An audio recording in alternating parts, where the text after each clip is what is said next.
Ngoja kwanza nicheke. Hili sibua, hili sibua.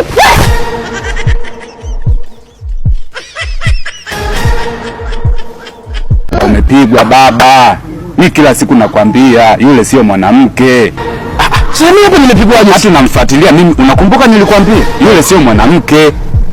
Yule niambia ila mbona alikuwa ametulia? Yule anataka hela. Mbona nyumbani ametulia vizuri? Ametulia? Nenda kaangalia bua lako nyumbani. Bua?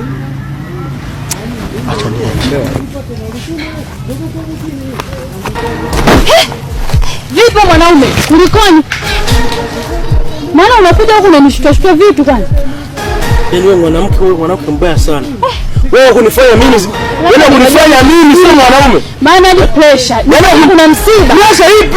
Kunifanya mimi sio mwanaume? Kivipi sasa? Hivi unaonekana sina nguvu za kiume. Vipi yani sijakuelewa maana hata unyoshi mayai. Mimi nawaambia ndugu zangu, nawaambia mke wangu na mimba lakini wewe kumbe hujabeba mimi mwandanganyo na mimi hata sufuria au umeona hili jaba? Nimekutana na shemeji yako ameniambia ameshika amekuta ni bua tu. Bua? Ngoja kwanza nicheke. Hili sibua, hili sibua.